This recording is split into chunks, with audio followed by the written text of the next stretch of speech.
दिनांक 7 एप्रिल 2025 रोजी मुंबई उच्च न्यायालयाने अक्षय शिंदेच्या प्रकरणामध्ये एफआयआर रजिस्ट्रेशन करण्याचे आदेश दिले होते.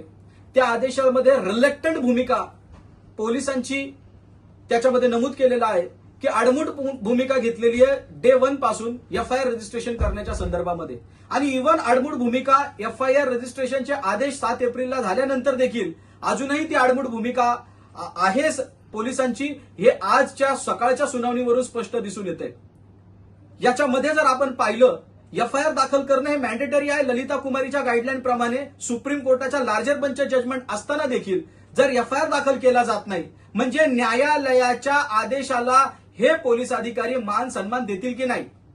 7 तारखेला न्यायालयाचा आदेश झाल्यानंतर मी आणि आमची लीगल टीम 9 तारखेला जॉईंट सीपी लक्ष्मी गौतम यांच्या कार्यालयामध्ये त्यांची भेट घेऊन त्या आदेशाची अंमलबजावणी करण्याकामी गेलो असता आम्हाला तिकडच्या कर्मचाऱ्यांनी साहेब बिझी आहे हे कारण देत आमची त्यांच्यासोबतची भेट नाकारली. कोर्टाच्या न्यायालयाला काही कुठेतरी रिस्पेक्ट आहे की नाही हा प्रश्न आज आपल्या सर्व नागरिकांसमोर उभा राहिलेला आहे. आम्ही ऑफिसर्स आहोत कोर्टाचे जे आदेश झाले असतील ते प्रत्येकावरती बंधनकारक आहेत. मग पोलीस अधिकाऱ्यांसाठी वेगळा न्याय असू शकतो का? आज मुंबई उच्च न्यायालयामध्ये जस्टिस भोसले कमिशनने सर्टिफाईड कॉपी साठी अर्ज मागितलाय. जे काही रिपोर्ट्स आहेत, जे काही रेकॉर्ड्स आहेत, न्यायदंडाधिकारी कनिष्ठ स्तर ठाणे यांनी कस्टोडियल डेथ एन्क्वायरीमध्ये जे काही रेकॉर्ड्स मिळालेले आहेत, जे काही स्टेटमेंट्स आहेत त्याच्या कॉपीज मागवल्या. आता याच्या आधीच्या केसेसमध्ये कधी असं घडलं नाही की डिरेक्टली आयोगाला आम्ही कॉपीज दिलेल्या आहेत कोर्टाने. आणि असं त्या सरकारच्या पोलिसांना माहिती आहे, तरी पण सरकार अशा पद्धतीने रिलेक्टंट भूमिका कशी काय घेऊ शकतं हा प्रश्नचिन्ह याच्यामध्ये उपस्थित राहतोय.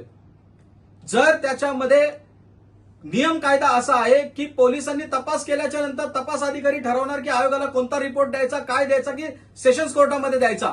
सरकारने 7 तारखेला क्लिअर कट म्हटलं,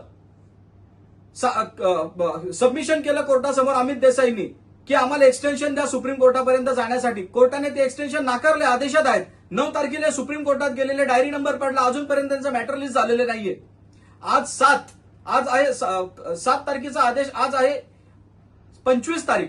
अद्यापही एफआयआर दाखल केला जात नाही. हा क्लिअर न्याय मंदिराचा अवमान आहे आणि आम्ही वकील कधी खपून घेणार नाही. म्हणजे जे पोलीस करतील तेच सही, जे सरकार करेल तेच सही. म्हणजे सरकारचे आदेश आणि कोर्टाचे आदेश हे 2 आदेश जर पोलिसांना असतील तर पोलीस सरकारचेच आदेश प्रभावी ठरतील हा संदेश देण्याचा या प्रकरणातून प्रयत्न करत आहेत हे दिसून येत आहे. म्हणून याच्यामध्ये आम्ही देखील कोर्टाला हीच विनंती करणार आहेत, हे जे कोणी पोलीस अधिकारी आहेत ज्यांनी कोर्टाच्या आदेशाचा अवमान केलेला आहे, 2 दिवसामध्ये सीआयडीला डायरेक्शन्स दिले होते की लक्ष्मी गौतम यांच्याकडे पेपर हँडओव्हर करून एफआयआर रजिस्ट्रेशन करा. त्या आदेशाची जर अंमलबजावणी झालेली नाही, it is nothing but criminal contempt. यांच्या विरोधामध्ये क्रिमिनल कंटेम्प्टची कारवाई करावी ही आम्ही आता कोर्टासमोर आम्ही मागणी करत आहोत. इतकंच बोलतोय मी.